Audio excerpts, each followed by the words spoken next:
এই মাহে রমজানের রোজাগুলি রাখার এবং সিয়াম সাধনা করার, সাহারি, কিয়ামুল লাইল, ইফতার এগুলো করার তৌফিক দান করেছেন বলে আলহামদুলিল্লাহ।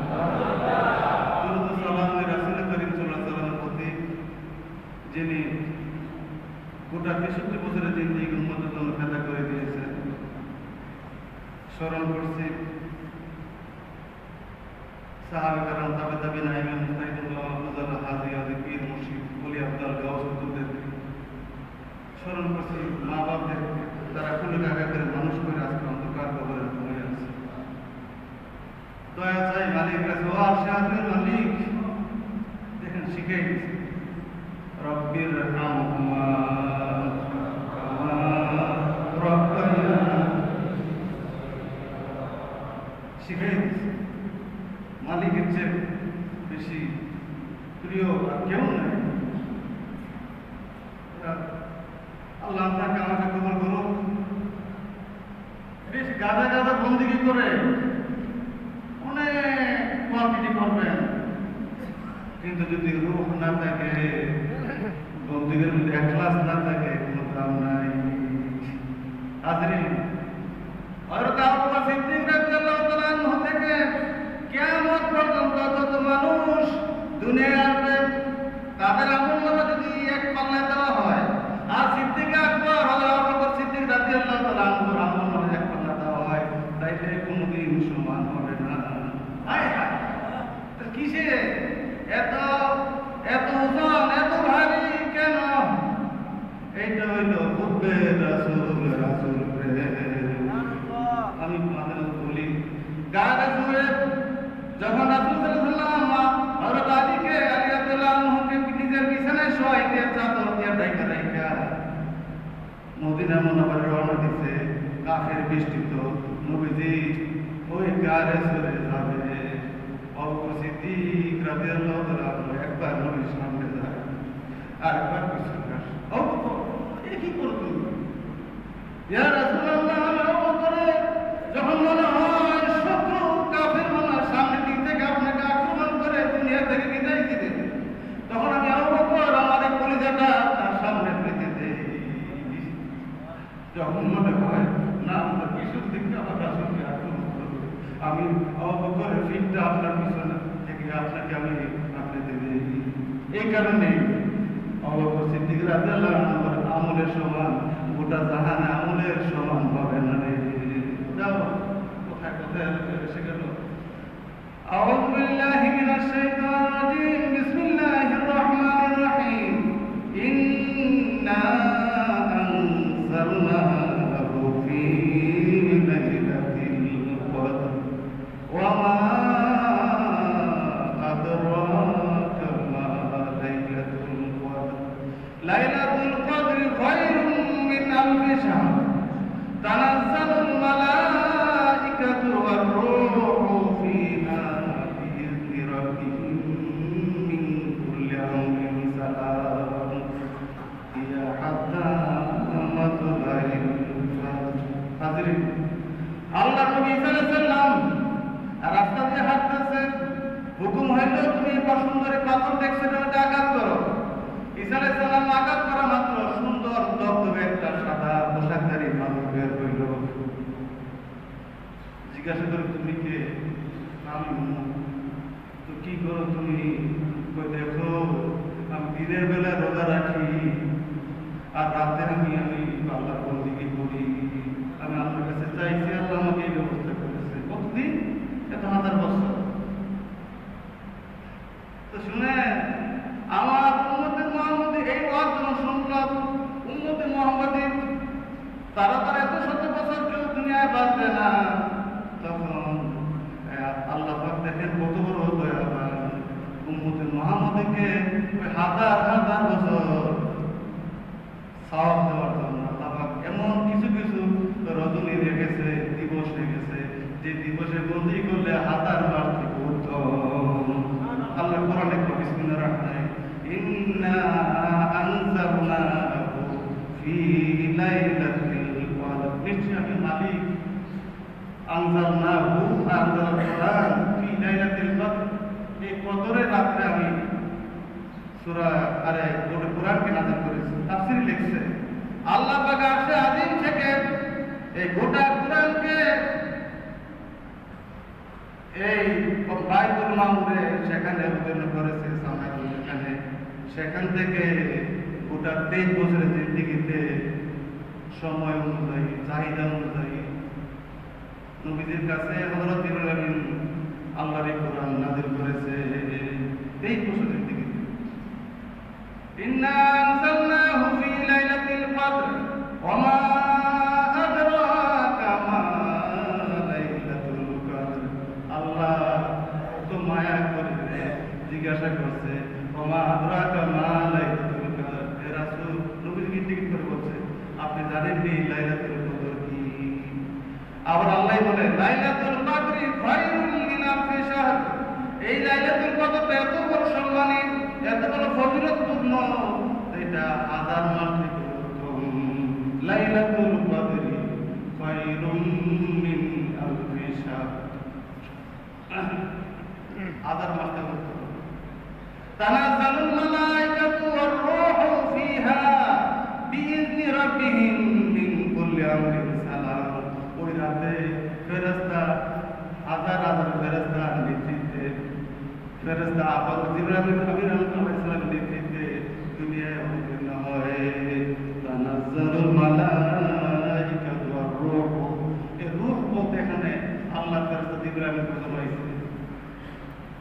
এই জিবরাইল সারা পৃথিবীতে সমস্ত ফেরেশতারা ঘুরে ঘুরে বেড়ায়, যেই মজলিসে যেখানে আল্লাহর বান্দারা এই জিকির করে, দুরূদ পড়ে, এই তাদের আমলগুলো আল্লাহ পাকের হুকুমে তারা নবীদের কাছে পৌঁছায়। হাজিরিন, মুসাফির হয় খুদা বাসাত, আমাদের প্রতিষ্ঠা মধ্যে আসছে।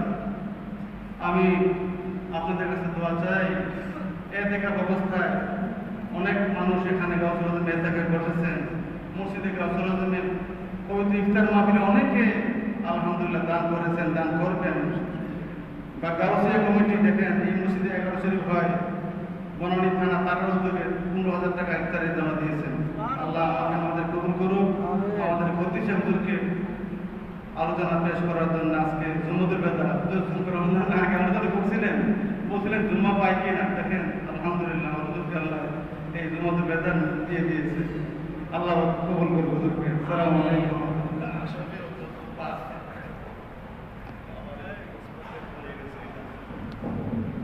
السلام عليكم ورحمة الله وبركاته. وعليكم السلام ورحمة الله وبركاته.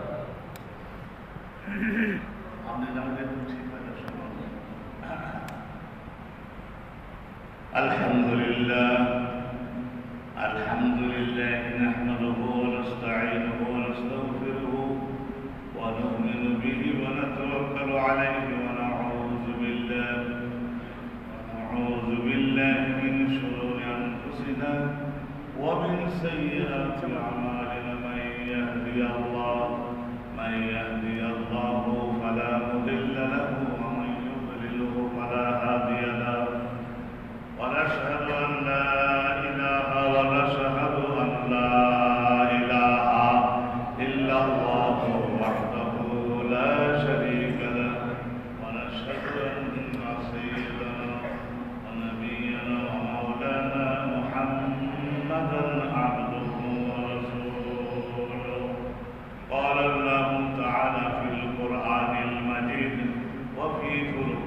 وجهه الحميد. أعوذ بالله من الشيطان الرجيم. بسم الله الرحمن الرحيم. الرحمن علم القرآن خلق الإنسان علمه البيان. صدق الله العظيم وصدق رسوله النبي الكريم. ونحن على ذلك من الشاهدين والشاكرين والحمد لله رب العالمين. আল্লাহ রাব্বুল আলামিনের জন্য লক্ষ কোটি শুকর, তিনি আমাদের সকলকে আজকের এই রমজান মাসের এই শেষ জুমার নামাজ, আজকে এই জুমাতুল বিদা, এই বিদায়ী জুমাতে আমাদের সকলকে ইসলামের গুরুত্বপূর্ণ কেন্দ্র গাউসুল আজম জামে মসজিদে জুমার নামাজে যোগদানের তৌফিক দান করেছেন। সকলেই আল্লাহ শুকরিয়া সালাত আদায় করে নিয়ে আলহামদুলিল্লাহ। আল্লাহ পাক রব্বুল আলামিন কোরআন শরীফে জানিয়েছেন যে আর রহমান আল্লামাল কোরআন খালাকাল ইনসান আল্লামাহুল বায়ান। আল্লাহ রব্বুল আলামিন বলছেন যে অনন্ত দয়ালু আল্লাহ, অনন্ত দয়ালু। এই গোটা সূরা আর রহমানের মধ্যে আল্লাহ দয়াগুলির বর্ণনা আল্লাহ দিয়েছেন। জগতে কি দয়া আর পরকালে কি দয়া। আপনারা বলবেন যে হুজুর এর মধ্যে তো জাহান্নামের আলোচনাও আছে, তো সেটা কিভাবে দয়া হলো? তো এটা যারা জানেন তাদেরকে জাহান্নামে ফেলে শাস্তি না দিলে মজলুম, যার বিরুদ্ধে জুলুম করা হয়েছে না, সে তো আনন্দিত হবে। সেই জন্য যোগ্য যোগ্য লোক যারা তাদের জাহান্নামে ঢোকানো, শাস্তি দেওয়া, সেটাও দয়া। তাদের জন্য দয়া, ভালো মানুষদের জন্য।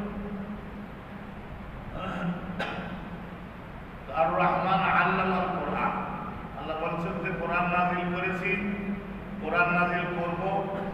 কোরআনের মধ্যে বর্ণিত আমার সমস্ত বিষয়গুলি এর আলোচনা কোরআনের মধ্যে থাকবে এবং সেই কোরআন সেইটার মধ্যে যা আলোচনা করব, আইন দিব, সেইগুলি বাস্তবায়ন করবে এই আশা করে আমি পরের আয়াতে বলছেন খলাকাল ইনসান, মানুষ সৃষ্টি করছি। চিন্তা করে দেখছেন ঘটনা আল্লামাল কোরআন আগে, তারপরে হলো খলাকাল ইনসান। আর এই কোরআনের মধ্যে যা কিছু বর্ণনা করবো সেইগুলি আগে বসবে, তারপর নিজে বাস্তবায়ন করবে, তারপরে সেইগুলি একা হলে তো হলো না। একা তারা তো একজন মানুষ, 10 জন মানুষ, অল্প লোক, তারা তো আর আল্লাহর বিষয়গুলি বাস্তবায়ন ষোলনা করে দেখানো যায় না। সেই জন্য আল্লাহ বলছেন যে আল্লামাহুল বায়ান, আমি এমন ভাষা তাকে শিক্ষা দিয়েছি মানুষকে, এটা লিখেও হতে পারে, কথার সাহায্যে হতে পারে, বয়ান ব্যক্ত করা। আল্লামাহুল বায়ান। এখন কোশ্চেন হয়েছে যে আল্লাহ রাব্বুল আলামিন এর কাজ করতে গেলে মানুষের তো আল্লাহ এমনভাবে বানিয়েছেন যে তাদের দেহের উপর দিয়ে যখন 6 ঘন্টা 10 ঘন্টা সময় যায়, খিদে লাগে, ঠান্ডা গরম নিবারণের একটা ব্যবস্থা দিতে হবে। তাদের এইসব কিভাবে চলবে? তারা যদি ওই আল্লামাহুল বায়ান, আল্লাহর বিষয়গুলি বর্ণনার কাজে নিজেদের নিয়োজিত যদি করে ফেলে, তাই এগুলি চলবে কি করে? আল্লাহ রাব্বুল আলামিন বলছেন যে সেই বিষয় তোমরা চিন্তা করো না। আর শামসু ওয়াল কামারু বিহুসবান, এই সূর্যটাকে আর চন্দ্রটাকে আমি এমনভাবে হিসাবে সেগলে বেঁধে আমি পৃথিবীর চতুর্পার্শ্বে ঘোরাবো যে পরিমাণ মতো চন্দ্রের আলো, সূর্যের রোদ, পানি এবং বৃষ্টি এই সব কিছু দিব। জমিনে এমন এমন ফসল হবে যেগুলির দ্বারা মানুষের জীবনের যাবতীয় প্রয়োজন পূরণ হয়ে যাবে। এটা যদি এই সূরা আর রহমানের গভীরভাবে যখন চিন্তা করে, তখন দেখছি যে ও আল্লাহ, এগুলি তো সিরিয়াস ধরনের বিষয়। আল্লাহ রাব্বুল আলামিন তাইলে এখানে বোঝা গেল যে আল্লাহ মানুষকে এমনিতেই সৃষ্টি করবেন না, মানুষকে দিয়ে কোরআনের বাস্তবায়ন করাবেন। কথা ঠিক মানুষকে দিয়ে কোরআনটাকে বাস্তবায়ন করাবেন, সেই আশা করি আল্লাহ মানুষকে সৃষ্টি করছে। এখন দ্বিতীয় জিজ্ঞাসা হলো কোন মাসে নাযিল হলো কোরআন? শাহরু রমাদান আল্লাযী উনজিলা ফীহিল কোরআন। আল্লাহ রাব্বুল আলামিন বললেন যে বছরের 12 মাসের মধ্যে রমজান মাসের দিকে লক্ষ্য করো। শাহরু রমাদান আল্লাযী উনজিলা ফীহিল কোরআন, আল্লাযী উনজিলা ফীহিল কোরআন, রমজান মাসের মধ্যেই আমি আল্লাহ কোরআন নাযিল করছি। যে আমার মহাপরিকল্পনা যেটা ছিল সেই কোরআনটা নাযিলও করে দিলাম রমজান মাসের মধ্যে। এখন কোশ্চেন হচ্ছে রমজান মাস 30 দিন, এখানে দিনে হলো না রাতে হলো, প্রথম 10 দিনে হলো না মাঝখানের 10 দিনে না শেষের 10 দিনে? তো ওই যে আমাদের মৌলানা জমিরুদ্দিন হুজুর একটু আলোচনা উঠাইছিলেন না, আমি ওই পাশে বসে বসে শুনতেছিলাম। জুনিয়রদেরকে তৈরি করে সিনিয়ররা, সিনিয়ররা জুনিয়রদেরকে তৈরি করতে হয়, তা না করলে পরবর্তীতে হাল ধরতে পারে না। অনেক সময় মানুষ আর একজনকে তৈরি হতে দিতে চায় না, কিন্তু এটা রং বলেছে। আল্লাহ তাআলা বলছেন ইন্না আনজালনাহু ফি লাইলাতিল কদরে, নিশ্চয়ই আমি ইহা বলতে কি এই কোরআন খানিকে আমি নাযিল করেছি ফি লাইলাতিল কদরে, লাইলাতুল কদরে। লাইলাতুল মানে একটি রজনী, আর কদর শব্দের তিনটা অর্থ। এক হলো মহামর্যাদা, একটা 12 ঘন্টার রাতের মর্যাদাকে আল্লাহ ওই কোরআন নাযিলের কারণে, কোরআনের কারণে আল্লাহ রাব্বুল আলামিন একটা 12 ঘন্টার রাতের মর্যাদা। মাওলানা গুরুজি হুজুর আপনি সামনে আসেন, বিশিষ্ট একটা দাওরা মাদ্রাসার প্রিন্সিপাল, সামনে আসেন। আলেম ওলামাগণ তাদের একটু সামনে আসতে, বিশেষ করে যারা হাজী বাবা ঘরের হজ করেছেন তাদেরকে সামনে আসতে হয়। এই ইমামের কাছাকাছি তাদের বসবার আইন, কিন্তু আমরা ওইভাবে সম্মান করি না, বা তারাও অনেকেই মনে করেন না সামনে গিয়ে। মনোযোগ আছে তো কথা? মনোযোগ আছে? কদর শব্দটার কয়টা অর্থ? এক হলো কদর মানে মর্যাদা। আমরা বাংলাতেও বলি যে বলে তোর বড় পণ্ডিত লোক আপনার বাড়িতে আসলেন, একটু বসতেও বললেন, একটু কদরও করলেন, একটু পানও তো খাওয়াতে পারতেন। কদর মানে মর্যাদা। মর্যাদা কি কারণে হলো? তো এই একটা রাতের মর্যাদা আল্লাহ দিয়েছেন, 1000 মাসের মর্যাদার চাইতেও বেশি মর্যাদা দান করেছেন এই একটা 12 ঘন্টার রাতকে। তাইলে এর চাইতে আর কি আশা করেন? এইসব বিষয়ের গভীর বিষয়গুলি এর মধ্যে দেখতে পারবো না, সেটাতে সবসময় করে এদিকে আপনাদের উদ্দেশ্যে কিছু অন্য জিনিসের আলোচনাও তো আছে।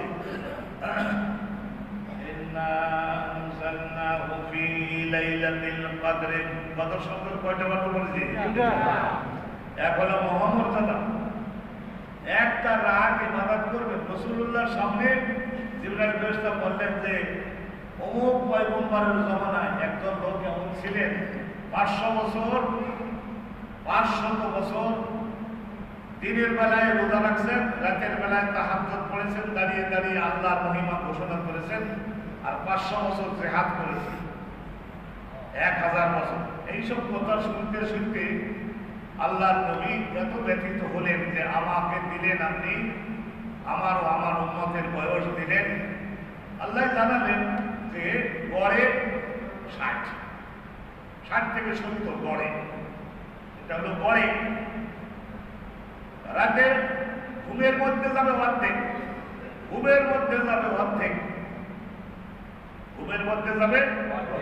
আর নামাজের অবস্থা 15 বছর বাদ গেল, বাকি যা থাকলে ঘুমের মধ্যে অর্ধেক গেল, টাইম থাকলো। আর আপনি আমাদের কাছে দাবি করেছেন যাতে সবাইকে পিছনে ফেলে ইবাদতের শক্তি দ্বারা এতটুকু অর্জন করি যাতে করে আপনার কাছ থেকে বেহেশতের চাবিটা নিয়ে সবার জন্য খুলে দেওয়ার মতো রুহানি শক্তি যাতে অর্জন করতে পারি। একটু অ্যাটেনশন দিলেই কিন্তু কথাগুলো ধরতে পারবে। এটা কিভাবে সম্ভব? টাইম দিলেন কম, দাবি করলেন এত বড় বিরাট বিশাল। আল্লাহ রাব্বুল আলামিন মুসকি হাসেন যে এই সব কিছু তোমরা বলবা, আর আমার কাছে সেগুলির ব্যবস্থাও আছে। আল্লাহ রাব্বুল আলামিন বললেন যে হায়াত কমাই দিয়েছি কিন্তু অন্য ব্যবস্থা থেকেও না। এই সূরা ইখলাস দিলাম, কুল হুয়াল্লাহু আহাদ পড়ে নিন। বিসমিল্লাহির রহমানির রহিম। কুল হুয়াল্লাহু আহাদ আল্লাহুস সামাদ লাম ইয়ালিদ ওয়া লাম ইউলাদ ওয়া লাম ইয়াকুল লাহু কুফুয়ান আহাদ। এই আল্লাহর বিষয়ে এত সুন্দর করে আলোচনা আল্লাহ করছেন, এইটার ব্যাখ্যা দিয়েছেন পুরা 10 পারা কোরআন শরীফ। সেই জন্য এই সূরা ইখলাস যদি কেউ মহব্বতের সঙ্গে আল্লাহর এই সূরাটা যদি কেউ পড়ে, তাহলে আল্লাহ রাব্বুল আলামিন খুশি হয়ে তাকে 10 পারা কোরআন তেলাওয়াতের সওয়াব নগদে দিয়ে দেন। তাহলে 3 বার পড়লে কি হয়ে গেল?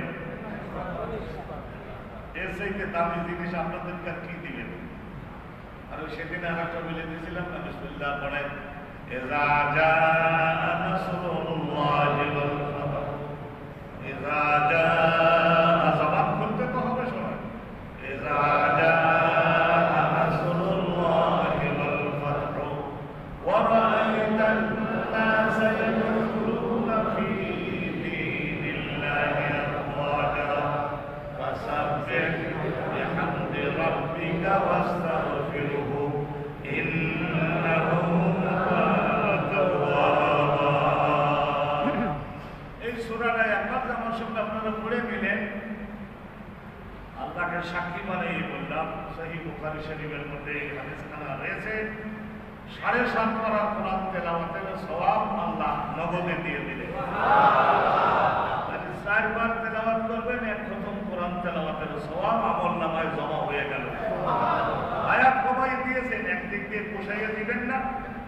আল্লাহ রাব্বুল আলামিন বলেন, ওয়ামা আদরাকা মা লাইলাতুল কদর, লাইলাতুল কদর খায়রুম মিন আলফি শাহর। হে নবী, এই একটা রাতের মর্যাদা কতটুকু দিয়েছি সেইটা আপনাকে কেউই অবগত করে নাই, কারণ এই বিষয়টা আমি জিবরাইলকেও জানাই নাই, মিকাইলকেও জানাই নাই, একমাত্র আমি আল্লাহ জানি। আমি এখন আপনাকে জানাবো। ওয়ামা আদরাকা মা লাইলাতুল কদর। এই আদরা মাওলানা যারা আছেন তারা জানেন, আদরা এটা পাস্ট টেন্সের একটা ভার্ব। কোরআন শরীফের যত জায়গায় আদরা শব্দ বলেছেন, তার মানে কোনো ব্যক্তি বা কোনো বস্তু আপনাকে অবহিত করে নাই। এই রাতটার মর্যাদা আর পরিমাণগত সেই বিষয়ে কোনো ব্যক্তি বা কোনো বস্তু আপনাকে অবহিত করে নাই। এই পাস্ট টেন্সের ভার্বে যদি বলেন, তাহলে পরের বাক্যে আল্লাহ সেটা বলে দিয়ে থাকেন। এটা কোরআনের অন্যান্য বিভিন্ন জায়গায়। কিন্তু যদি প্রেজেন্ট টেন্স ভার্ব আর ফিউচার টেন্সের ভার্বে বলে, তাহলে বলে না। ওয়ামা ইউদরিকা লাআল্লা সাআতা তাকুনু কারিবা। এই যে ইউদরি, এটা হলো প্রেজেন্ট টেন্স আর ফিউচার টেন্সের ভার্ব। এখন কিয়ামত কবে অনুষ্ঠিত হবে, আপনাকে কোনো ব্যক্তি সেটা অবগত করবে না, কোনো বস্তু আপনাকে অবগত করবে না। এখানে করবে না, হ্যাঁ করছে না, করবে না, এটা প্রেজেন্ট টেন্স আর ফিউচার টেন্স। এইটা আল্লাহ বলেন নাই, জগতের রাসূলকেও জানান নাই, জিবরাইলকেও জানান নাই। আল্লাহ নিজের নিকটে গোপন করে রেখেছেন অনেকগুলি জিনিস। সেই জিনিসগুলির মধ্যে একটা হলো কিয়ামত কবে অনুষ্ঠিত হবে, এই বিষয়টা। সেবার একবার পত্রিকায় দেখলাম যে বললো না যে আগামী মাসে কিয়ামত হয়ে যাবে। জাপানের দিকে দেখলাম যে সব বড় বড় পোষা মুরগি যেগুলি সব জবাই করে একেবারে খাইয়ে দিতেছে। হ্যাঁ, ছেলে মেয়ে সব বাপ মা দেখা সাক্ষাৎ করে রেডি হচ্ছে যে আগামী মাসে তো কিয়ামত অনুষ্ঠিত হয়ে যাবে। আমি তো বুঝতে বুঝতে হাসি যে আসলে তোমরা একটা দুনিয়াতে ঝাঁকুনি দেওয়ার জন্য এটা বলছো। আসলে কি পরের মাসে কি কিয়ামত হয়েছিল নাকি? কথা বলে না। কিয়ামত হয়ে গেলে আপনারা তো পাইছি আছেন কি করে? কিয়ামত তো হয় নাই। কিয়ামত কবে হবে সেটা জগতের কেউ কি জানে? একমাত্র কতগুলি বিষয় এলেন নিজের কাছে রাখছেন। এক হলো কিয়ামতের কবে হবে সেইটার। তবে এইটা বলেছেন রাসূলুল্লাহ যে সেটা হবে শুক্রবারে। কবে হবে? সেই জন্য মানুষ আর জিন এই দুইটাকে জানতে দেন না। শুক্রবার আসলে এই গাছপালা, পশু পাখি, গরু ছাগল, হাঁস মুরগি তার তাই হাদিসে আমি পড়ছি থরথর করে কাঁপে। আজকের তো শুক্রবার, এই শুক্রবারে হয়ে যায় না, এই শুক্রবারে হয়ে যায় না,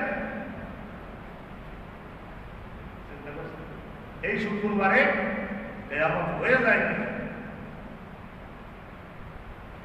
তার টাইম ফেরেশতা থরথর করে শুক্রবারে তো হবে, এই শুক্রবারে হয় না।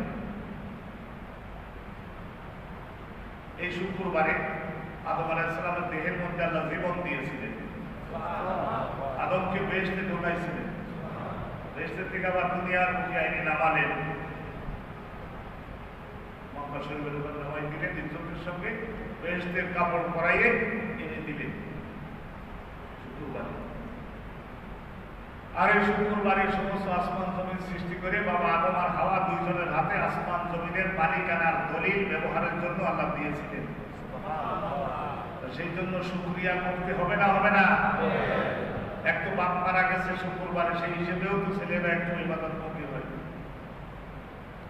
শুক্রবার জমা, এই জমার আলোচনা আমি একদিন করছি, এইটার দিকে আজকে যেতে পারবো না। তাইলে জুমাতুল বিদা, এটা হলো এই বছরের রমজান মাসের শেষ জমা। আজকের রোজা কত? 25। তাইলে আর বেশি টাইমই হইলে 5টা, আর যদি এদিক ওদিক হয়ে যায় তাইলে 4টা বা 5টা। তাইলে সামনের জুম্মা দেখা যাবে শাওয়ালের মধ্যে পড়ে গেছে। আজকের যা করার করে নেন, আজকে যা করার করে নেন। এই যখন খতিব খুতবায় বসে, ওই খুতবার মাঝখানে একটু বসে না, ওই সময় দেখেন না কতগুলি বিড়বিড় করে কথা বলে, ওইগুলো হলো সব মুসল্লির নামাজ আপনি দয়া করে কবুল করে নেবেন। আস্তে একটু আমিন বলেন। আর আমাদের মুসলমানদের ভাগ্যে অনেকটা দুর্গতি নেমেছে, দুর্গতি, অনেকটা দুর্গতি। মুসলমানরা প্রথম বিশ্বযুদ্ধে হেরে গেল, দ্বিতীয় বিশ্বযুদ্ধে হেরে গেল, এবং মুসলমানরা পৃথিবীর মধ্যে তাদের কোনো মর্যাদা নাই, শক্তি নাই, কুন্দল কলহে লিপ্ত। আজ 35,000 মুসলমান হত্যা করে ফেলল, কেউ সাহসের সঙ্গে একটু কথা বলতে পারল না।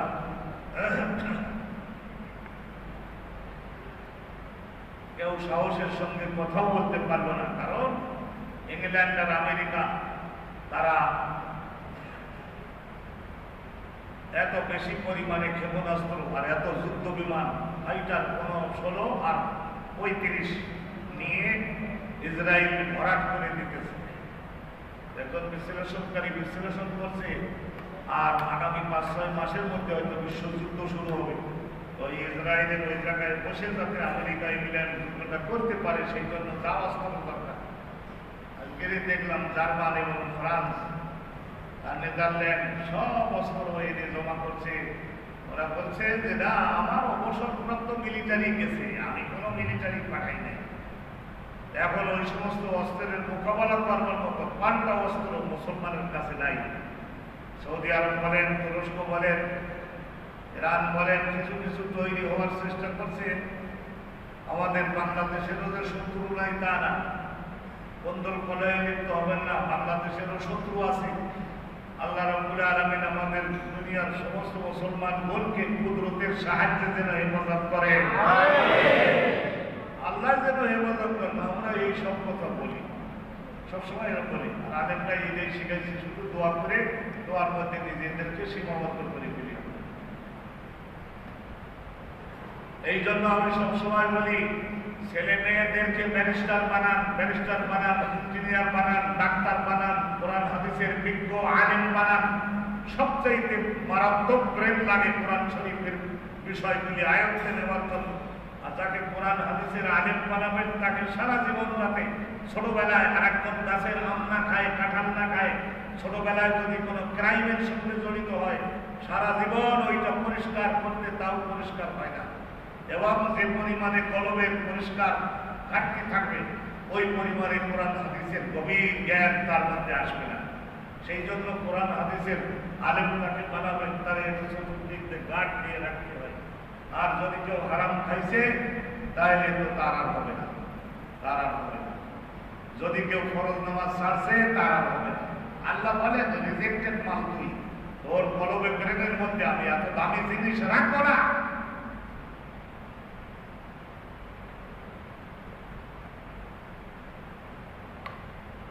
শিক্ষায় শক্তিশালী হন, আর আর্থিকভাবে একটু শক্তিশালী হওয়ার জন্য চেষ্টা করুন। আর্থিকভাবে পকেটে যেন কিছু টাকা থাকে।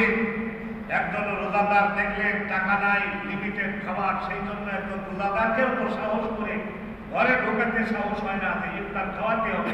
তারপরে যদি এবার প্রথম রাতের ভাতটাও যদি খেতে চায় সেটাও তো দিতে পারবে। বেশিরভাগের এই ধরনের অবস্থা। আর্থিকভাবে শক্তিশালী না হলে আপনি 10 জনকে খাওয়াবেন কি করে? গাউসুল আজমে এখানে একটা বিরাট কিছু করবার সংকল্প করেছিলাম। বড় বিশ্বের ওনার যে খলিফা যারা ছিলেন, 3 জন খলিফা, তার সঙ্গে জোগাড়ি হলো 37 জন। 40 জনের কাফেলা বানাই দিতেন, ওই তোর তোমার দায়িত্বে। এই যে শাহাবুদ্দিন, হযরতে শাহাবুদ্দিন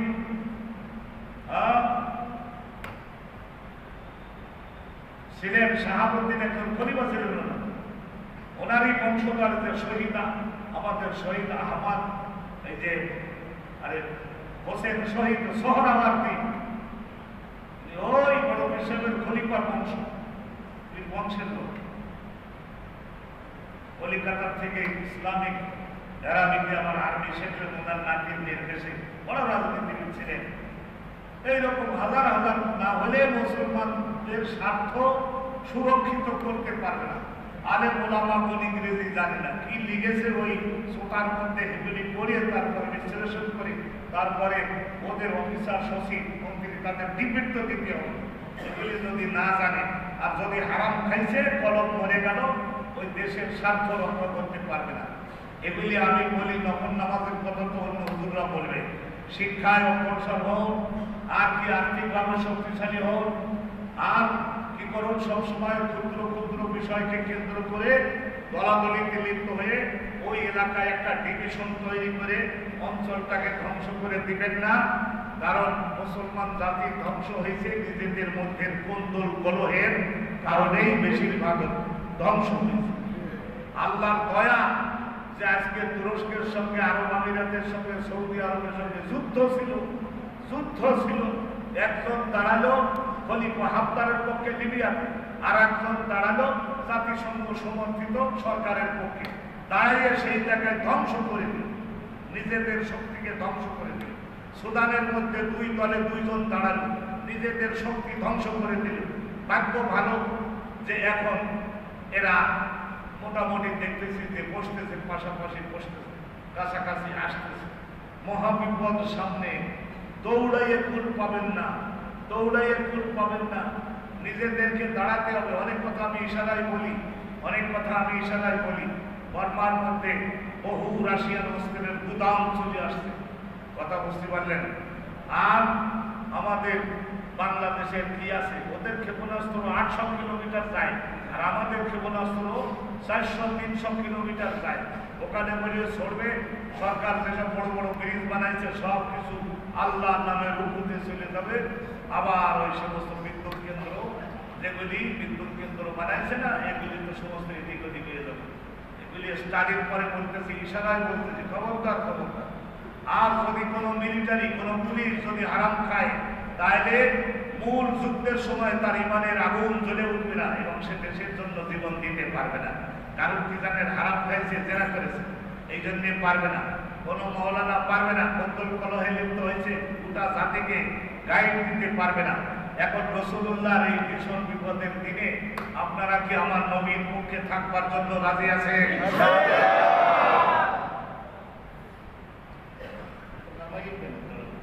আবার যদি পঁচিশার যদি দেখে কি অবস্থা,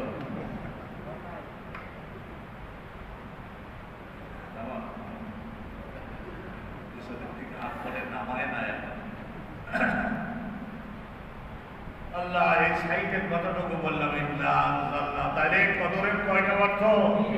এক হলো মোহাম্মদ, আর একটা অর্থ হলো তকদির। তকদির মানে আগামী 1 বছর এই পৃথিবীতে কতটুকু বৃষ্টি হবে, কতটুকু খরা, কতটুকু বৃষ্টি, কতটুকু খরা, কতটুকু আম, কতটুকু কাঁঠাল, কত শিশু জন্ম নেবে, কত মানুষ আবার জীবন শেষ করে মৃত্যুবরণ করবে। জীবনটা আল্লাহর কাছে ফেরেশতারা নিয়ে আসে যে আপনার পাঠাইছিলেন, এই যে দিয়ে দাও। কত লোক হজে যাবে, কত নদী ভরাট হবে, ভরাট হয়ে গেলে সেখানে তো নদী থাকে না। আমাদের এই বুড়িগঙ্গা, এই বুড়িগঙ্গা এখানে সে বুড়ি হয়ে গেছে, এখন আর বাচ্চা দিতে পারে না, পানি নেই। আমি দেখলাম যে ভরাট হয়ে গেছে। এইটা আবার খনন করে তুই এখন চেষ্টা করতে না, বললাম না যুবতী গঙ্গা বাড়াবে না, পারবি না, ওই চেষ্টা করতেছ করো। কত নদী ভরাট হবে, আবার কত মাটি সাগর পক্ষে বিলীন হবে, কত মানুষ হজে যাবে এবছর, কত মানুষ হজে যাবে, কত লোক উমরায় যাবে, কত মানুষ ক্ষমতাসীন হবে, এমপি হবে, আর কত মানুষ আগে মন্ত্রী ছিল, এমপি ছিল, কিন্তু টিভি এখন আগে মন্ত্রী ছিল তো গা গরম, হাত ধরলে একটু আঙ্গুরের মাথা শোয়, সব আঙ্গুরের মাথা শোয়, অন্যদিকে তাকাই আরো 10 জনের কভার করে, আর বলতেন না পাক, আমি এরকম বলি মারব না পাক।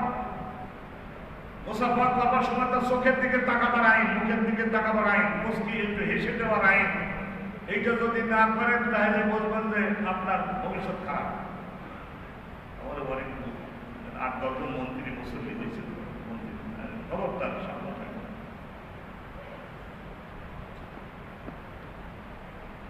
আর কি ব্যাখ্যা দেব? তাকদীর মানে বাজেট বরাদ্দ। আগামী 1 বছর পর্যন্ত যেসব ঘটনা ঘটবে সেই সব বিষয়গুলি এই রাতে আল্লাহ সিদ্ধান্ত গ্রহণ করেন, বাজেট বরাদ্দ দেন। কদর মানে হলো বাজেট বরাদ্দ দেওয়া। পরিষ্কার হয় নাই কথাটা? পরিষ্কার হয় নাই? এত সুন্দর করে বললাম। তাকদীর মানে বাজেট বরাদ্দ দেওয়া। আর একটা অর্থ কি থাকলো? আর একটা অর্থ হলো সংকীর্ণ হয়ে যাওয়া।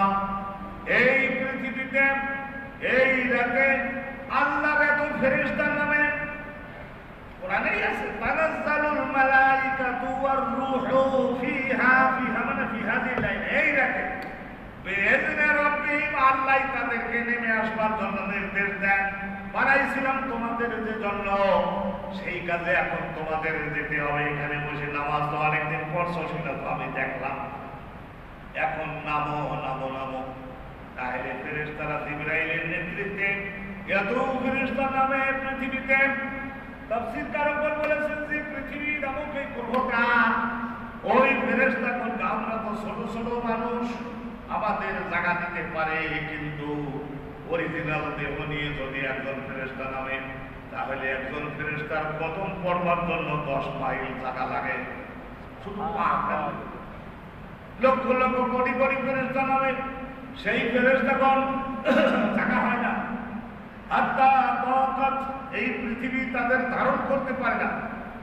আদাদুহুম আকসারু মিন আদাদিল হসা, তাদের সংখ্যা এই পৃথিবী গ্রহের মধ্যে নুড়ি পাথর, যেসব দেশে পাহাড় আছে সেখানে ছোট্ট ছোট্ট পাথর থাকে, পাথরের নুড়ি বলে। এই ছোট্ট ছোট আঙ্গুরটার মাথার মতো নুড়ি পাথরের সংখ্যা পৃথিবীতে যত, তার চাইতেও বেশি সংখ্যায় ফেরেশতা নামে, তাদের জায়গা দিতে পারে না।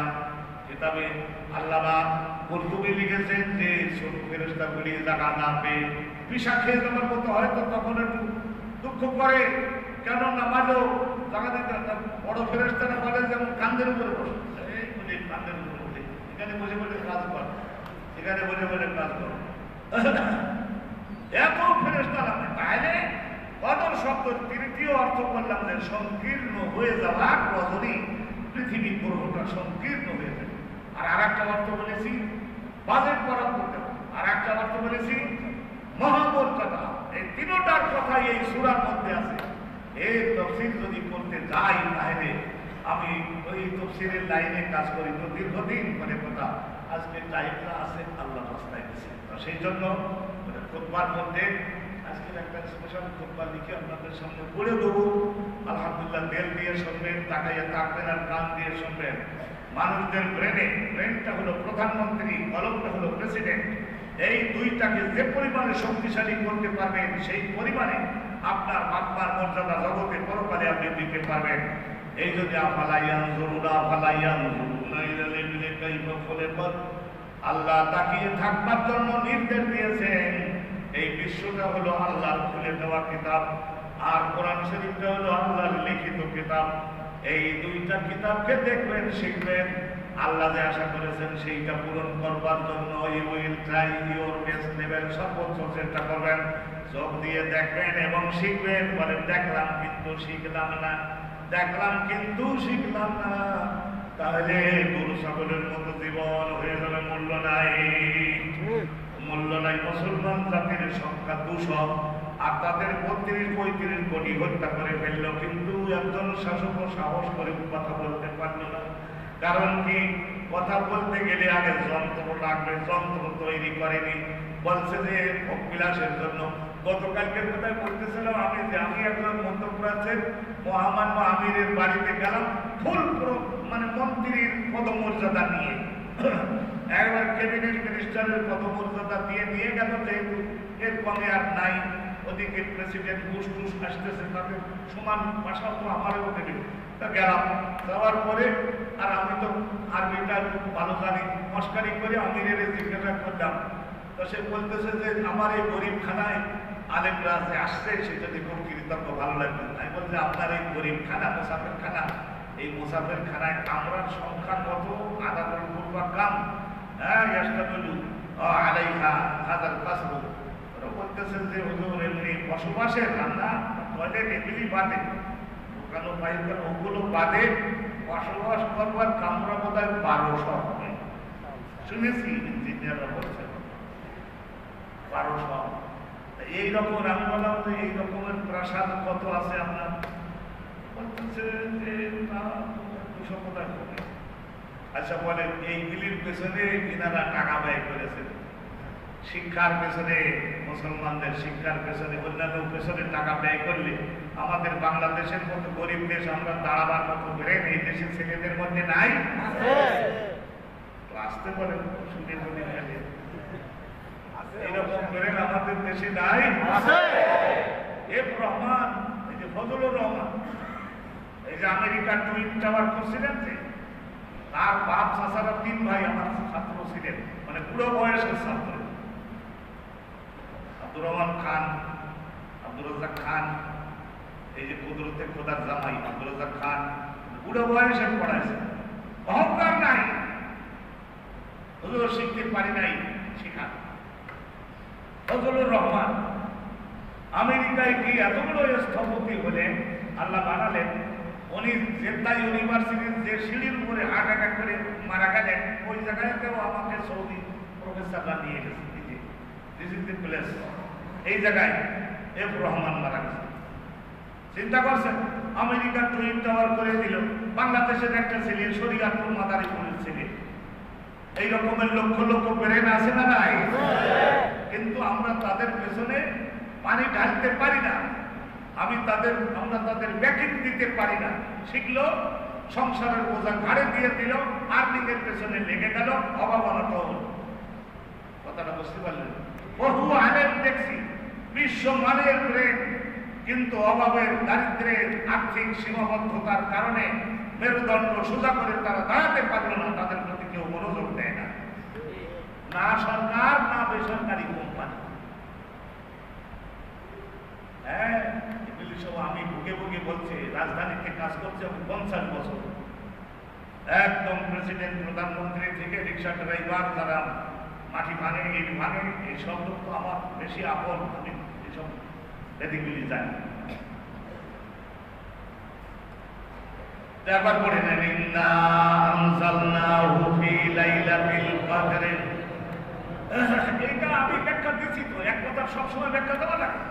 রাসূলের বয়স 40 হয়ে গেল, আল্লাহ নবীরা পরের বয়স ছিলেন। রমজান মাসের 26 তারিখের দিন গত রাত তাহাজ্জুদের নামাজের টাইমে আল্লাহ নবী চিৎকার করে করে কাঁদতেছেন, খোদা কিসে তুমি আনন্দিত হও, কিসে তুমি অসন্তুষ্ট হও, আমাকে যদি জানাতা। আমি কিছু লোক তৈরি করে তোমার সেই পছন্দের বাগানটা তৈরি করে দেওয়ার জন্য আমি জীবন দিয়ে চেষ্টা করতাম। তুমি যদি আমাকে দয়া করতে তাহাজ্জুদের নামাজের সময়, এই সময় আল্লাহ জিবরাইলকে হুকুম দিলেন, ও জিবরাইল তুমি বেহেশতের সাথে সজ্জিত হও, মানুষের একটা দেহ ধারণ করো, আর এই রেশমের রুমালের মধ্যে সূরা আলাকের প্রথম 5খানা আয়াত সহকারে হীরা পাহাড়ের গুহায় যাও। আমার নবীর বয়স 40 পুরো হয়ে গেছে, এই কয়েকদিন মাত্র বেশি হয়ে গেল, এখন তার উপরে আমার ওহী নাযিলের কাজটা শুরু করবো, টাইম আর নাই। যাও 70,000 বডিগার্ড নিরাপত্তা রক্ষী ফেরেশতাদের সঙ্গে নিয়ে জিবরাইল হীরা পাহাড়ের গুহায় আসলেন। আর ওনার ওই সমস্ত কাপড় আর গহনা মাথার মুকুটের সঙ্গে লাগানো বেহেশতের যে সমস্ত মতিমুক্তা, এইগুলির কারণে এই হীরা পাহাড়ের গুহাটার মধ্যে ঝলকানি দিয়ে উঠল, আলোয় জ্যোতির্ময় হয়ে গেল। জিবরাইল ফেরেশতার মুখে এই যে জ্যোতি আসবে, দাঁতের যে ঝলক, এইগুলির কারণে পাহাড়টা আলোকিত হয়ে গেল। উনি বললেন যে আমি জিবরাইল, আপনি একটু দাণ্ডায়মান হন, আল্লাহ কিছু কথা আপনাকে জানানোর জন্য দায়িত্ব নিয়ে আসছে। দাঁড়ান। রাসূলুল্লাহ ওইটাই আশা করতেছিলেন, নবী পাক দাঁড়ালেন। দাঁড়ানোর পরে ওইটা রেশমের রুমালটা খুলে ধরে বললেন যে এর মধ্যে যা লেখা আছে পড়েন। নবী বললেন এখানে তো কতগুলি দাগ ছাড়া দেখা যায় না, এই দাগের বাবদে কোন শব্দ বলতে হবে সেইটা আমি শেখবার কোনো সুযোগ পাই নাই, আমি এই রিডিং কাকে বলে সেইটা আমি জানি না। তখন জিবরাইল বললেন যে আমি জানি, কিন্তু আপনার মনোযোগটা আমার দিকে করবার জন্য, আমার মাধ্যমে আল্লাহর দিকে করবার জন্য আল্লাহ আমাকে একটা নির্দেশ দিয়েছেন, আগুয়ে আসেন। বুকে এমন চাপ দিয়ে ধরলেন। নবী পাক বলেন আরেকটু চাপ দিলে আমার দেহ থেকে জীবন বের হয়ে যেত, এমন ধরে চাপ দিলেন। চাপ দেওয়ার কারণে ওই কলমের মধ্যে আল্লাহর পক্ষ থেকে যে ক্ষমতা আনছেন, সেই ক্ষমতাটা ওনার কলমে ব্রেনের মধ্যে জিবরাইল ঢুকাই দিলেন। একবারে তো দেওয়া যায় না, এরপর আবার বলেন পড়েন, বলে এখনো পারতেছি না, আবার ওইরকম বললেন 2 বার, তারপর 3 বার, 3 বারের পরে ছেড়ে দিলেন। তারপরে বললেন এখন আপনার কলমের আর ব্রেনের শক্তি পৃথিবীর সমস্ত মানুষদের ব্রেনের শক্তির চাইতে আপনার ব্রেনের শক্তি বেড়ে গেছে। এখন আমি যা পড়ি তাই আপনি শোনেন, তারপরে আপনি আল্লাহ প্রদত্ত ক্ষমতা বলে পড়তে পারবেন। এরপরে বিসমিল্লাহির রহমানির রহিম, ইকরা বিসমি রাব্বিকাল্লাযী খালাক, খালাকাল ইনসানা মিন আলাক, ইকরা ওয়া রাব্বুকাল আকরাম আল্লাযী আল্লামা বিল কলম, আল্লামাল ইনসানা মা লাম ইয়ালাম। এই 5খানা আয়াত পড়ে বললেন যে আমি যেভাবে পড়লাম ওইভাবে পড়েন। এখন রাসূলের মুখের মধ্যে বিদ্যুৎ চমকে যেতেছে, আল্লাহ ক্ষমতা দিলেন, রাসূল পড়লেন। তো অনেকেই লিখেছেন যে বেটার দেন জিবরাইলের পড়ার চাইতেও রাসূলুল্লাহর পড়া যদি একটু উপরে না যায় তো কি করে হবে, সেই জন্য এমন সুন্দর পড়লেন। জিবরাইল বললেন যে কোরআন নাজিল শুরু হয়ে গেছে, কোরআন নাজিল শুরু হয়ে গেছে। রমজান মাসে কোরআন নাজিলের সূচনা করা হলো, সূচনা মানে স্টার্টিং, এইটা হলো রাসূলুল্লাহর উপরে, এই হলো একটা অর্থ। আর দ্বিতীয় অর্থ হলো আল্লাহর আরশের থেকে, আরশের নিচের লৌহে মাহফুজের থেকে গোটা কোরআন শরীফটা আল্লাহ রাব্বুল আলামিন নাযিল করে এই বাইতুল ইজ্জত নামক আরেকটা রিজিওনাল কেন্দ্র আছে, ওই রিজিওনাল কেন্দ্রের মধ্যে গোটা কোরআনটাকেও আল্লাহ পাঠিয়ে দিলেন। সুবহানাল্লাহ বলুন। এক কথার মধ্যে হাজারো কথা, সেই কথা তো আর বলবার টাইম নেই। এতে কামের কথা একটু বলবো, বেতারার কথা একটু বলবো, তারপরে জাকাতের কথা একটু না বললেই হবে না। কথা বুঝতে পারছেন? আর এই আপনাদের কাছে আমি জানতে চাই, জিজ্ঞাসা করি, অনেক সময় করি, এইটা বাংলাদেশের মধ্যে সর্বশ্রেষ্ঠ বড় পীর আব্দুল কাদের জিলানী যদি পৃথিবীর সর্বশ্রেষ্ঠ ওলি হয়ে থাকে, তাহলে আমি কিন্তু কোনো ধোঁকাবাজ লোক নই। আবার আল্লাহ তাআলা সে সময় তো সেজন্য একটা বুঝবার ক্ষমতা দিয়েছিলেন, কিন্তু আপনারা সেটা গ্রহণ করতে রাজি হচ্ছেন না। এইটা বাংলাদেশের মধ্যে ইসলামের শিক্ষা প্রচারের জন্য সর্ববৃহৎ একটা কেন্দ্রে পরিণত হওয়ার পথে উঠেছে, কিন্তু সেইটা জনসংখ্যাও দরকার, পয়সা কড়িও দরকার, ইউনিটি দরকার। আপনারা সেই বিষয়ে ব্যাকিং দিতে কি আগ্রহী হবেন? দেখছেন কত আস্তে করে, মানে পয়সা দেওয়ার কথা বলে দিল, সেই জন্য একেবারে মরবার কাছে গেলে যেমন গলায় কোনো আওয়াজ থাকে না, এই রকমের একটা আওয়াজ বলে ইসলামের এই কেন্দ্রটাকে আর্থিকভাবে শক্তিশালী করবার জন্য আপনারা সকলে পকেটে ডাইনা ঢুকাইয়ে মুঠো ধরে বাইর করে এই কেন্দ্রটাকে একটু বড় করবার জন্য চেষ্টা করবেন।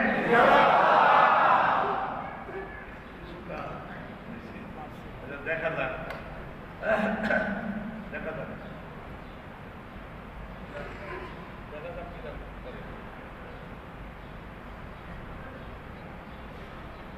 ব্রেন তো অন্যদিকে চলে যায়, সেই জন্য আবার ঘুরে যাচ্ছে।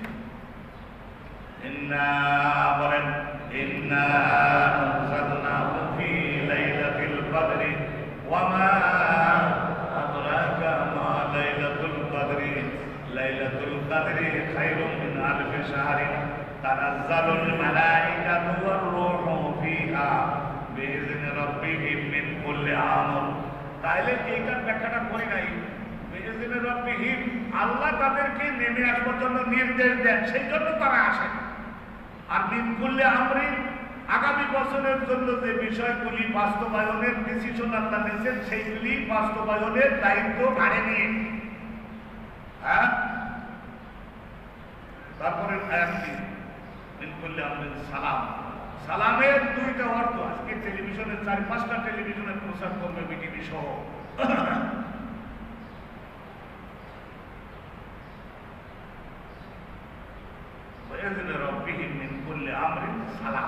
সালামের দুইটা অর্থ বলেছি। এক হলো শান্তি, এত শান্তি বিতরণ করবে, এত সুখ, এত শান্তি। গুনাহ করেছে করেছে, কিন্তু মা এখন বলছে যে আমার সন্তান তো এখন সুন্দর করে খাওয়াই নেই। সালাম মানে শান্তিময় এই রাত। আর এর আরেকটা অর্থ হলো আমি এই রাতে যারাই একটু গ্রহণ করতে আগ্রহী হয়ে একদিকে না হয়ে আসে তাদেরকে আমি সালামতি দিয়ে দিই। সালামতি মানে মুক্তি। সালামতি মানে কি? মুক্তি। গুনাহে পড়েছে, গুনাহের থেকে মুক্তি। গুনাহ করেছে, গুনাহের থেকে মুক্তি। অভাবে পড়েছে, অভাবের থেকে মুক্তি দিয়ে রিজিক বরাদ্দ করে দেয়। ছেলে মেয়ের বিবাহ হয় না, বিবাহ এর বিষয়ে সিদ্ধান্ত করে দিয়ে 1-2 মাসের মধ্যে সুন্দর বিবাহ হয়ে গেল। চাকরি নাই, চাকরি দিয়ে দেন। লাইলাতুল কদরে গাউসুল আজমে অসাধারণ মাহফিল হয়। আপনাদের আমন্ত্রণ থাকলো আজকের 25, 26, 27 আপনারা আমন্ত্রিত থাকলেন। বাদশাহী ইফতারির আয়োজন করে উদম কি উদম কলা। আমি দেখে বলি আল্লাহ এই বাজেট কি করে করতেছে। এত সুন্দরভাবে রাতে ওয়াজ মাহফিলও হবে, সুন্দরভাবে ইবাদতের সুযোগ আপনাদেরকে দেওয়া হবে। তাইলে সালামুন হিয়া আত্তা মাতলাইল ফাজর। গতকাল আমাকে টেলিভিশনে একজন জিজ্ঞাসা করছে যে এখন এইটা বিতরণ অব্যাহত থাকে কতক্ষণ পর্যন্ত? এই এখন বলে না সেহরি টাইম শেষ, ওই টাইম পর্যন্ত নাকি যে পর্যন্ত ফজরের নামাজটা পড়া বৈধ সেই পর্যন্ত? আমি তো সবসময় রহমতের পক্ষে থাকি। আমি বললাম যে ওই লাস্টের যে পর্যন্ত নামাজ পড়া নিয়ত করার রক্ত আছে ওই পর্যন্ত।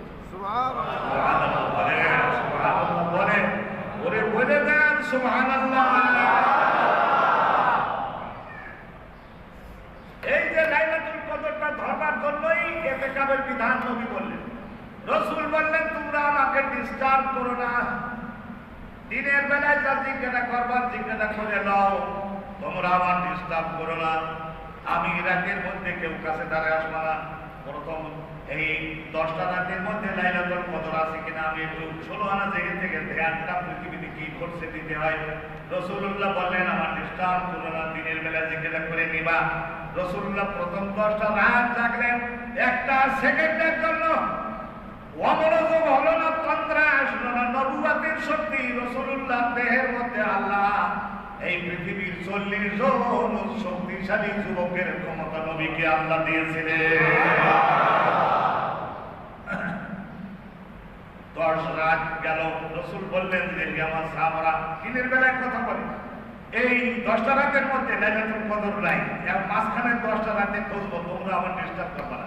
যা কিছু জিজ্ঞাসা করার দিনে জিজ্ঞাসা করে নেব। মাঝখানের 10 দিন খুঁজলেন, তারপরে হুজুর বললেন মাঝখানের 10 রাতের মধ্যেও নাই। তারপরে এখন শেষ রাতের মধ্যে তো 10 দিনের মধ্যে আছে। এখন রাসূলুল্লাহ সাল্লাল্লাহু আলাইহি ওয়াসাল্লাম বললেন তোমরা আমার ডিস্টার্ব করবে না, আমি একটু বিশেষ একটা কাজের মধ্যে আমি আত্মনিয়োগ করলাম তোমরা আমার ডিস্টার্ব করবা না। এইভাবে নবী পাক সাল্লাল্লাহু আলাইহি ওয়াসাল্লাম রাসূলুল্লাহ কি করলেন শেষের এইটা। তারপরে আল্লাহ তো সাহায্য করেন যে আমার দিকে আসে একদিকে, আমি আল্লাহর রহমত তার দিকে যায় দেখালাম। তারপরে মাথা নাড়ল কিন্তু এক হাত যে আসে আমার দিকে একদিকে, আমার রহমত তার দিকে যায় এক হাত। তো রাসূলুল্লাহকে আল্লাহ দেখালেন যে সেই জিনিস কাছে এসে গেছে, সেই জিনিস কাছে এসে গেছে। রাসূলুল্লাহ সাল্লাল্লাহু আলাইহি ওয়াসাল্লাম দিনের বেলায় ঘুমাইয়ে থাকলেন একটু, আর ওই ঘুমের মধ্যে দেখলেন যে রাত আর বৃষ্টি হচ্ছে। খেজুর গাছে বাল্যের পাতার সামনে ওর মধ্য দিয়ে বৃষ্টি কিছু বাইরে যাচ্ছে, কিন্তু ভেতরেও কিছু পড়ে পড়ে সব মাটি কাদা হয়ে গেছে।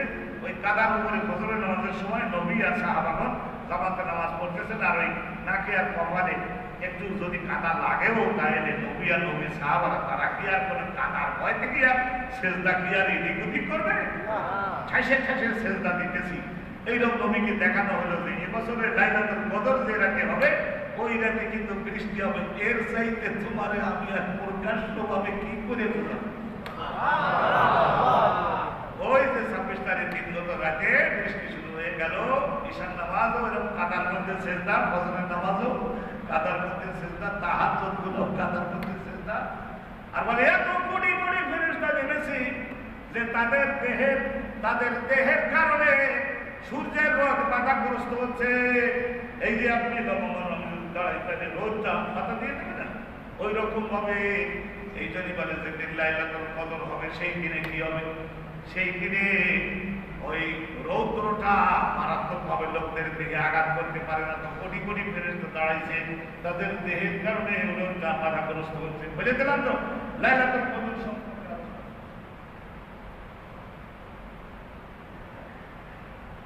মাশাআল্লাহ।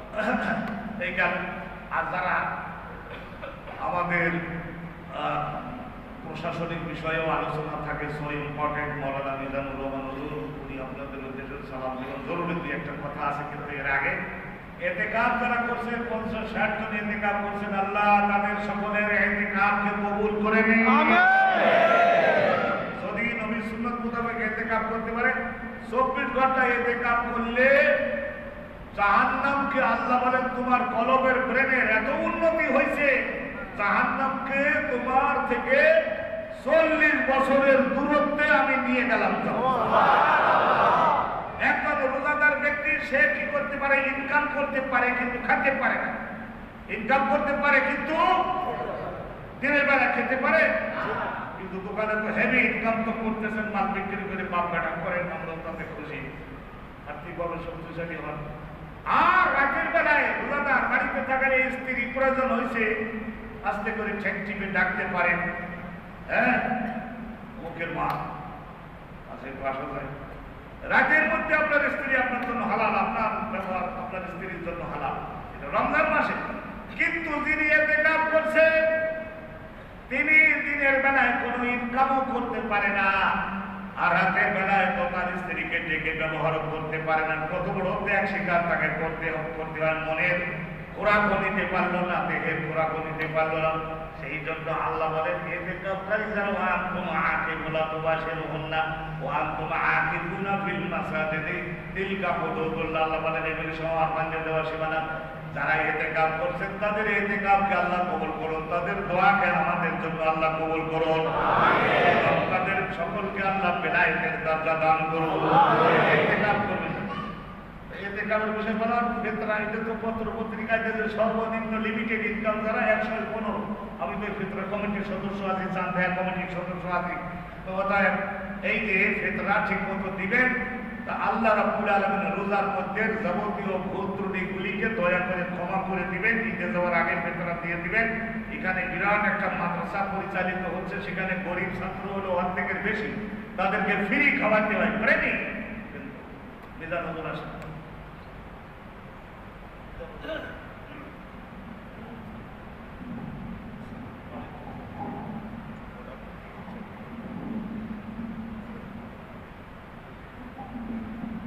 আসসালামু আলাইকুম ওয়া রাহমাতুল্লাহি ওয়া বারাকাতুহু। অফিসের বাইরে তো সালাম করেন না। আসসালামু আলাইকুম ওয়া রাহমাতুল্লাহ। আপনারা আলহামদুলিল্লাহ আমরাও ভালো আছি। আজকে জুমাতুল বিদা। জুমাতুল বিদা হচ্ছে মাহে রমাদানের শেষ জুমাবার। আমরা অত্যন্ত আল্লাহ শুকরিয়া আদায় করি যে আল্লাহ তাআলা জুমাতুল বিদায় আপনাকে আমাকে সুস্থ রেখে ভালো রেখে এই জুমাতুল বিদায় উপস্থিত হওয়ার আল্লাহ তৌফিক দান করলেন। অন্তরের অন্তরস্থল থেকে সবাই চিৎকার করে শুকরিয়া আদায় করি, সকলে বলি আলহামদুলিল্লাহ। লক্ষ্য করি দুরূদ ও সালাম সাইয়্যিদানা ওয়া হাবিবানা মাওলানা মুহাম্মদ সাল্লাল্লাহু আলাইহি ওয়াসাল্লাম। জুমাতুল বিদা আমাদের হুজুর অত্যন্ত চমৎকার সুন্দরভাবে উপস্থাপন করেছেন। আসলে উনি মানুষটাই তো সুন্দর। জুমাতুল বিদায় আমরা মনে করি আমরা ভাগ্যবান যে বড় একজন আলেমের পিছনে জানলেওয়ালা বুজুর্গ মানুষ, তার পিছনে যিনি জাগতিক জগৎ সম্পর্কে যেমন অভিজ্ঞ, কোরআন হাদিসও তেমন অভিজ্ঞ মানুষ। দুই অভিজ্ঞের নূরুন আলা নূর, দুই অভিজ্ঞের অভিজ্ঞ সম্পূর্ণ মানুষের পিছনে আমরা আজকে জুমাতুল বিদা আদায় করব। আল্লাহ তাআলা যেন আমাদের এই জুমাতুল বিদাকে আল্লাহ কবুল করেন। হতে পারে এই জুমাতুল বিদা আমার জন্য শেষ জুমাও হতে পারে। আগামী বছর এই জুমাতুল বিদা আমি নাও থাকতে পারি। এই জায়নামাজ, এই মসজিদ, এই সব করে থাকবে, কিন্তু হয়তো আমি সেখানে থাকবো না। আল্লাহ তাআলা যেন জুমাতুল বিদাকে আখিরাতে আমাদের নাজাতের ওসিলা যেন আল্লাহ বানিয়ে দেন। খুব চমৎকার আলোচনা করেছেন শবে কদর সম্পর্কে। শবে কদর তো ইনশাআল্লাহ 21, 23, 25, 27, 29, 5 বেজর রাত্রে, বিশেষ করে 27তম রজনীতে বড় বড় উলামায়ে কেরাম, তাবেঈনগণ এবং যাদের কথা বলার অথেন্টিক আছে, যারা দলিল দিতে পারে এমন ব্যক্তিরা সাব্যস্ত করেছেন। বেশিরভাগ উলামায়ে কেরাম মনে করেন 26তম রজনীতেই এই শবে কদর, অর্থাৎ 26 রোজা পরে 26তম দিন গেলেই রাত্রটা হবে 27তম রজনী। তো গোটা বিশ্বে এই রজনীতে মানুষের সমাগম হয় মসজিদে বাইতুল্লাহ নববীতে। এই রাত্রে খুব দোয়া হয়, মানুষ কানায় কানায় পরিপূর্ণ হয়, বাংলাদেশ, ভারত, ইন্দোনেশিয়া, মালয়েশিয়া, সব জায়গায়।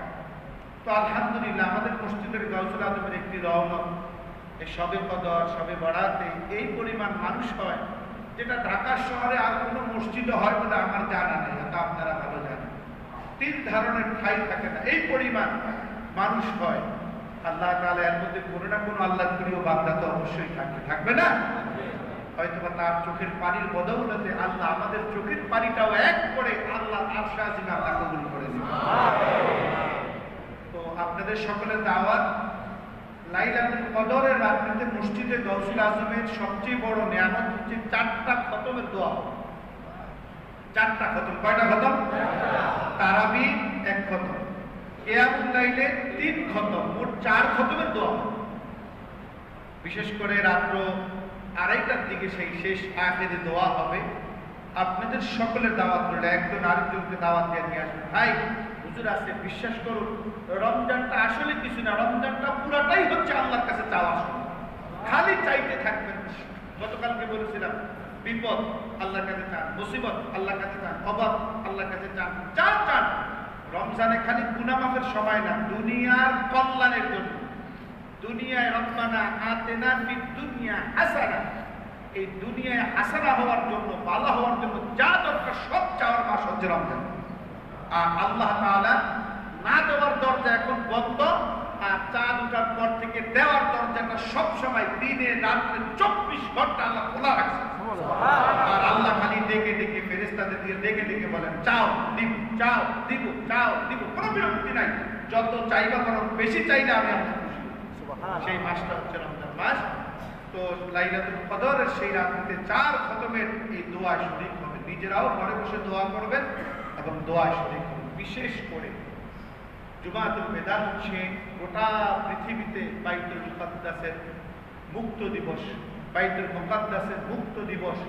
কাফের, ইহুদি, নাসারারা আমাদের প্রথম কিবলাকে দখল করে আছে। এই বাইতুল মুকাদ্দাস মুক্ত দিবস, কুদুস দিবস বলা হয় যাকে। আপনারা যারা মিডিয়ায় দেখেন আমরা কত সুখে আছি, বলুন আল্লাহ কি শুকরিয়া আদায় করবে। আপনার সন্তানকে আপনি কপালে চুমু দিয়ে মসজিদে আসেন, আপনি জানেন আপনার আরেক ভাইয়ের সন্তান, বাবাকে বাবা বলে ডাক দিব, বাবা নাই।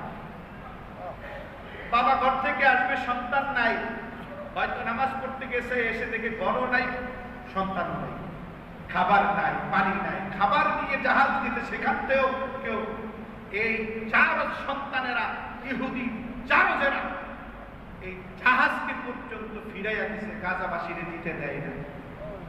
এই কষ্টের মুসিবতের মধ্যে তারা আছে। শুনুন, আজকে যারা মজা মজা করে ইফতারি খান, আজকে যারা গোটা বিশ্বের মুসলিম জাতি আল্লাহর কসম, আল্লাহর কসম, আল্লাহর কসম, এর প্রত্যেকটা মিনিট, প্রত্যেকটা ঘন্টা, প্রত্যেকটা দিন, মাস, বছর এই কষ্টের প্রতি থাকা মুসলমানেরা যে নিঃশ্বাস ফেলেছে, প্রত্যেকটা নিঃশ্বাসের জবাব কাল হাসরের ময়দানে দিয়ে তারপরে জান্নাতে যাওয়া লাগবে।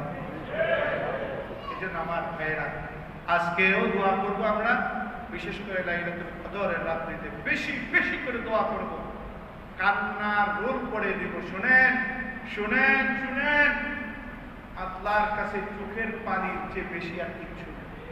আল্লাহ রাসূল দুইটা কাজ করছেন, দিনে দাওয়াতি কাজ করতেন। হুজুরকে জিজ্ঞাসা করে, কিছু বলো না হুজুর এর আগে, যে হুজুর কাঁদতে কাঁদতে চোখের পানিতে ওই জায়গা ভিজে গেছে, বৃষ্টি হয়েছে, বুঝা গেছে সেদিন কদর হয়েছে। ভাই, আল্লাহ তাআলাও বৃষ্টি দেন, আর আপনার চোখেও বৃষ্টি ঝরান, আপনার চোখেও পানি পড়ান, মনটাকে নরম করে দেন। এই জন্য আমার ভাইয়েরা, আপনাদেরকে আরজ করব, এই 27তম রজনীতে মসজিদে গাউসুল আজমের এই দোয়ায়, বিশাল দোয়া হবে, আপনি শরীক হবেন, আপনাদের সবাইকে দাওয়াত দিচ্ছি। এরপরে হুজুর যেই ফিতরার কথা বললেন, ফিতরাটা হচ্ছে, আপনি আমি রোজা রাখতে গেলে কত সমস্যা হয় না, ভুল ত্রুটি হতে পারে, অনেক সময় ভুল কথা বলে ফেলে, ভুল হয়। তো এই ফিতরাটা হচ্ছে আপনার রমজানকে ভুল থেকে শুদ্ধ করার একটা আল্লাহ রাস্তা তৈরি করেছেন। দেখেন আল্লাহ কত দয়াবান, আল্লাহ দেখেন কত দয়াবান। আল্লাহ চান না যে আপনি রোজার এই বরকত থেকে কোনোভাবে বঞ্চিত হন, আল্লাহ এটা চান। আল্লাহ চান যেভাবেই হোক আপনি রোজার এই বরকত আপনি পান পান পান, আপনি কোনোভাবে বঞ্চিত না।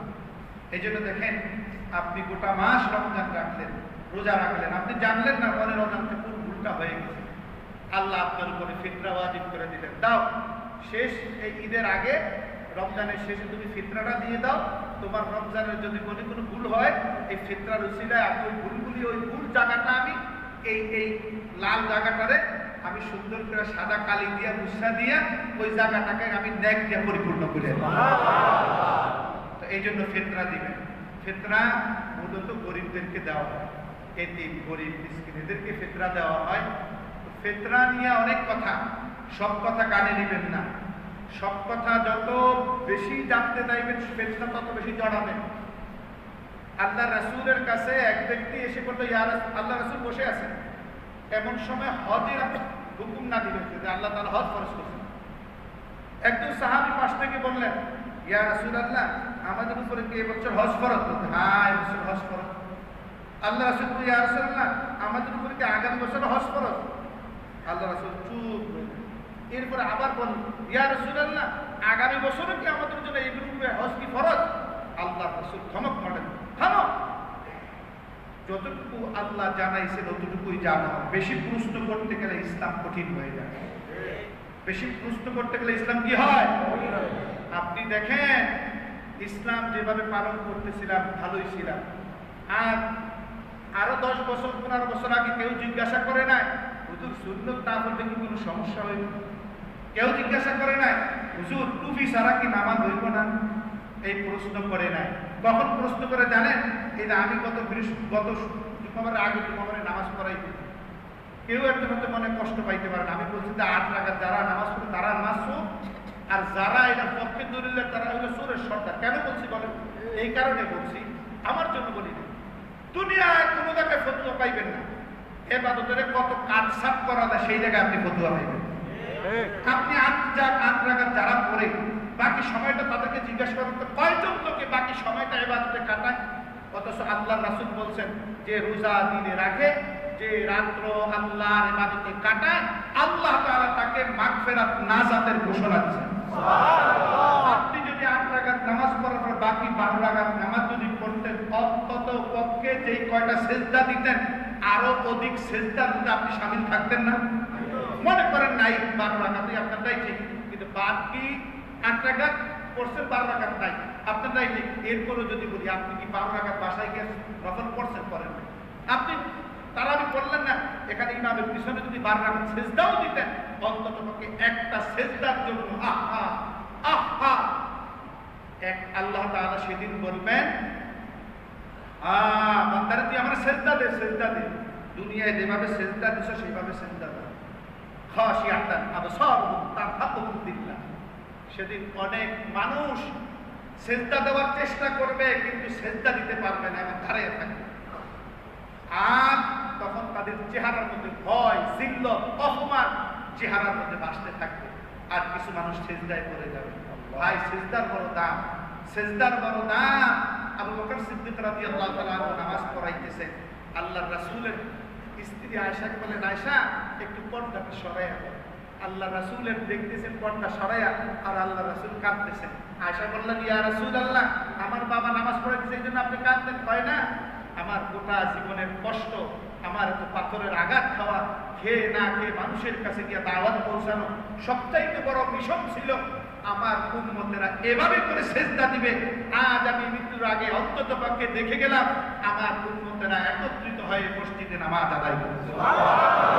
এই খুশিতে আমি কাঁদতেছি, খুশিতে আমি ভাই একটা সেজদার বড় দাম। আপনি ফতুয়া দিয়ে কি লাভ করলেন?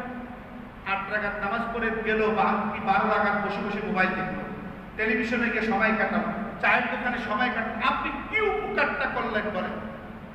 আজকে অমুক সুন্নত নাই, তমুক সুন্নত নাই, আপনি লাভটা করতেছেন কি বলেন?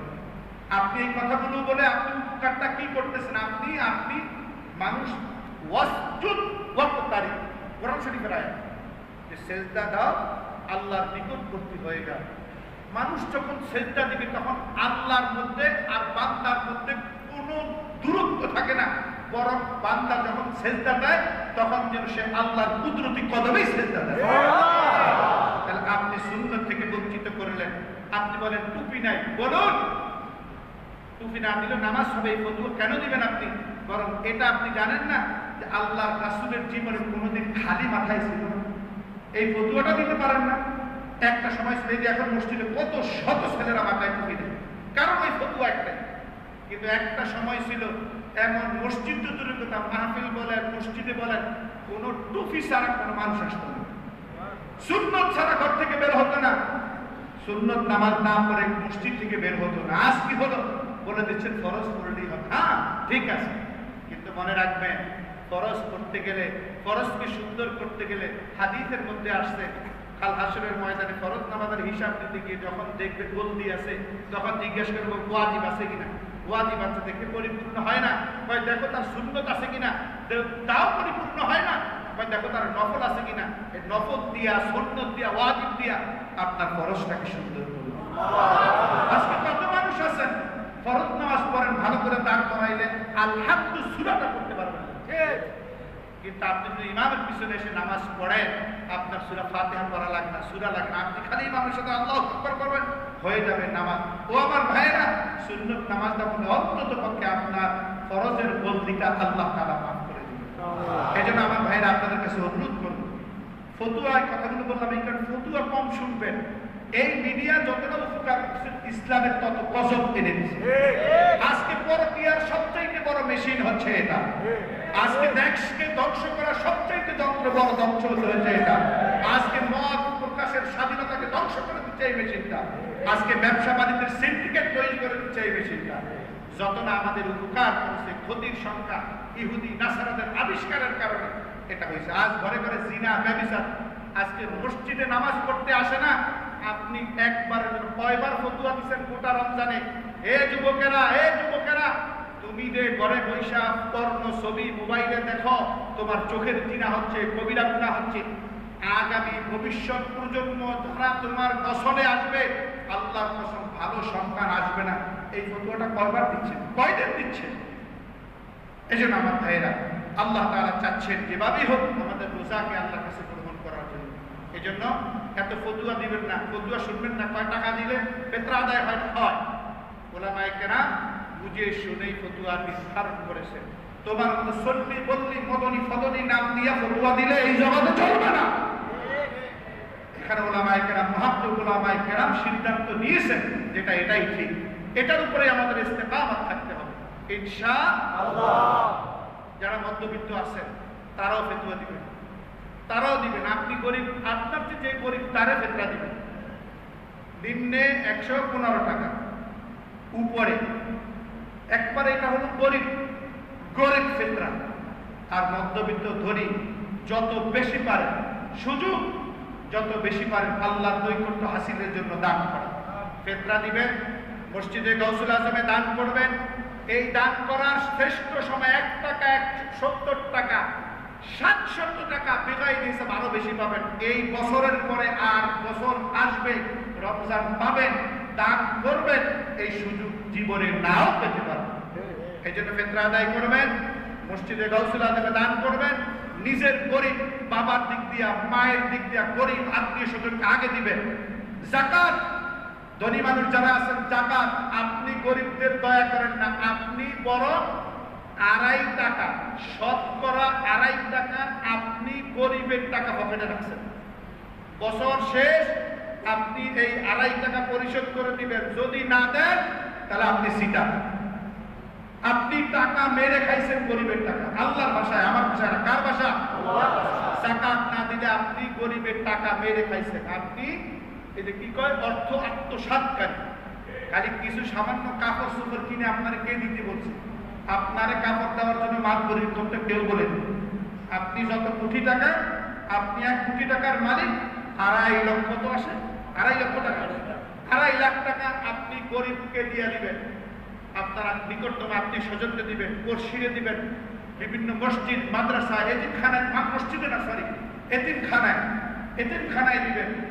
যাকাতের টাকা মসজিদের অবকাঠামোতে ব্যবহার করা যায় না, ব্যবহার করা যায় না। মসজিদে গাউসুল আজমের একটি মাদ্রাসা আছে, এখানেও আপনারা দিতে পারেন। আমি এটা পরিচালনা করি, ইনশাআল্লাহ সঠিক ব্যবহার হবে। সর্বশেষ আমাদের এই মসজিদে ঈদ উল ফিতরের 4টি জামাত হবে। কয়টা জামাত?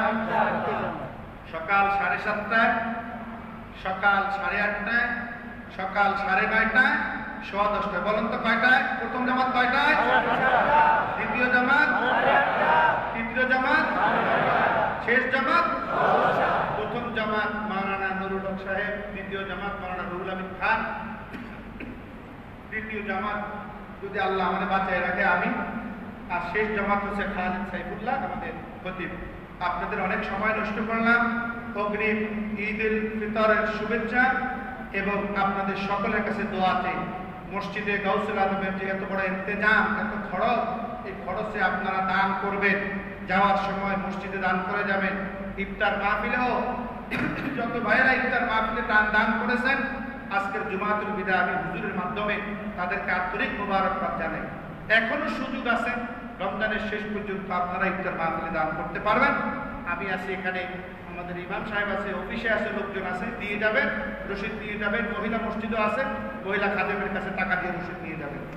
আর আত্মীয় স্বজনকে দান করবেন।